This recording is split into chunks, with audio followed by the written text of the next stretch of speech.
La UEFA ha praticamente deciso modalità e date della Champions League. Le scelte saranno ufficializzate nella giornata di mercoledì, ma Sky ha anticipato che gli ottavi, dove Napoli e Juventus saranno protagoniste in campo, verranno giocati il 7 e l'8 agosto nelle sedi originarie. La squadra di Gattuso sarà di scena a Barcellona, quella di Sarri a Torino contro il Lione. Le Final Eight di Lisbona si disputeranno tra il 12 e il 23 agosto, i quarti di finale tra il 12 e il 15, le semifinali nei giorni 18 e 19 e la finalissima il 23 agosto.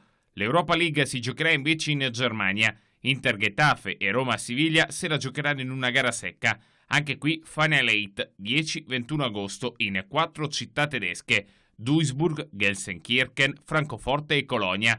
Istanbul, che era la città deputata a ospitare la finale di Champions League di quest'anno, sarà il teatro dell'ultimo atto 2021. Le designazioni sono infatti slittate di un anno. Il 24 settembre, infine, appuntamento a Budapest per la Supercoppa europea.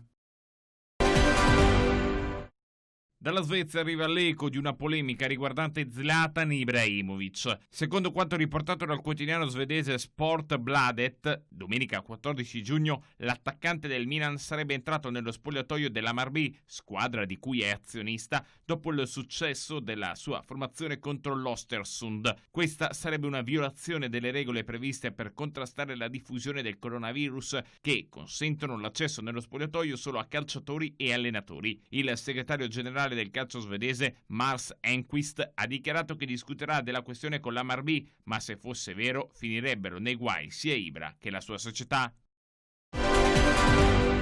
Potrebbe essere durata soltanto una stagione l'avventura di Aaron Ramsey con la maglia della Juventus. Il gallese, autore del gol che ha sbloccato il risultato nell'ultima gara di campionato contro l'Inter prima dello stop, è nel mirino del Tottenham. A dirlo è il tabloid inglese Mirror, secondo il quale la Juventus avrebbe deciso di mettere sul mercato il centrocampista classe 1990.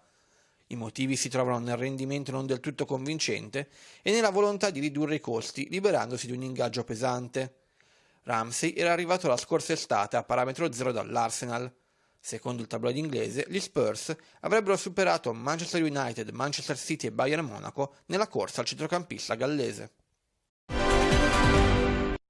La Ligue 1 è stato l'unico dei 5 principali campionati europei ad aver terminato in anticipo la stagione, ma vorrebbe essere il primo a riaccogliere il pubblico negli stadi. Sebbene l'inizio della stagione 2020-2021 sia ancora lontano, dovrebbe infatti essere nel fine settimana del 22 agosto, le autorità sportive e sanitarie stanno studiando un piano che preveda l'ingresso per un massimo di 5.000 spettatori. Ovviamente lavoreremo affinché, se l'andamento sanitario lo consentirà, la capienza aumenti, ha affermato il ministro dello sport Roxana Maracineanu, in risposta al presidente della federazione Noël Le Gret, che invece vorrebbe consentire l'ingresso ad ancora più tifosi. Un altro problema riguarda l'assegnazione dei posti. Le autorità dovranno studiare un sistema per decidere chi potrà entrare, visto che probabilmente la domanda di posti supererà di molto l'offerta.